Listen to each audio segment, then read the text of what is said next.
ଏବେ ବବି ବୁଝିଗଲେଣି ବାପା କାହିଁକି ମନା କରୁଥିଲେ ବିଜେଡିରେ ଯୋଗ ନ ଦେବାକୁ।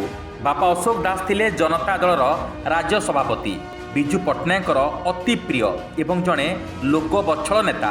ତାଙ୍କର କ୍ଷମତା ବି କିଛି କମ୍ ନଥିଲା।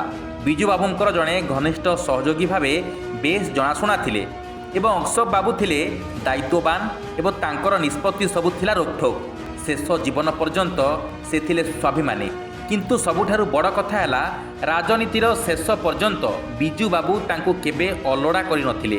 ଯେତେବେଳେ ପୁଅ ବବି ରାଜନୀତିରେ ପାଦ ଥାପିବାକୁ ଇଚ୍ଛା ପ୍ରକାଶ କରିଥିଲେ, ସେତେବେଳେ ପିତା ଅଶୋକ ଦାସ ତାଙ୍କୁ ବିଜେଡ଼ିରେ ଯୋଗ ନ ଦେବା ପାଇଁ ବାରଣ କରିଥିଲେ। ଏକଥା ସେତେବେଳେ ସର୍ବସାଧାରଣରେ ଚର୍ଚ୍ଚା ହେଉଥିଲା। କିନ୍ତୁ କ୍ଷମତା ଲୋଭରେ ବବି ବିଜେଡ଼ିରେ ଯୋଗ ଦେଇ ବହୁତ କମ୍ ସମୟ ଭିତରେ ନବୀନଙ୍କ ଗୁଡ଼ବୁକ୍ରେ ରହି କ୍ଷମତାଶାଳୀ ହେବାକୁ ଲାଗିଲେ। ପରେ ପାଣ୍ଡିଆନଙ୍କ ଆବିର୍ଭାବ ପରେ ନବୀନଙ୍କ ବାଁ ଡାହାଣ ହାତ ହୋଇ ବବି ପାଣ୍ଡିଆନଙ୍କ ଶାସନ ଓଡ଼ିଶା ଦେଖିଲା। ତେବେ 2024ରେ ପାଣ୍ଡିଆନଙ୍କ ଗୋଟି ଚାଳନା ବବିଙ୍କୁ ଦଳ ପାଇଁ ଅଲୋଡ଼ା କରିଦେଲା। ବେଶ୍ କିଛି ଦିନ ବ୍ୟବଧାନ ପରେ ପାଣ୍ଡିଆନଙ୍କ ପାଇଁ ପୁଣି ଦରକାରୀ ହୋଇଗଲେ ବବି। ମାତ୍ର ଚଳିତ ବର୍ଷର ସାଧାରଣ ନିର୍ବାଚନରେ ବିଜେଡ଼ିର ଶୋଚନୀୟ ପରାଜୟ ପରେ ଦଳ ପାଇଁ ଯେମିତି ସମ୍ପୂର୍ଣ୍ଣ ଅଲୋଡ଼ା ହୋଇଗଲେ ବବି। ତୃଣମୂଳ ସ୍ତରରୁ ଉପର ପର୍ଯ୍ୟନ୍ତ ସବୁର ଆମୂଳଚୂଳ ପରିବର୍ତ୍ତନ କଲେ ଦଳର ସଭାପତି ନବୀନ ପଟ୍ଟନାୟକ। କିନ୍ତୁ କୌଣସି ନୂଆ ଟିମ୍ରେ ବବିଙ୍କ ନାଁ ଦେଖିବାକୁ ମିଳିଲା ନାହିଁ।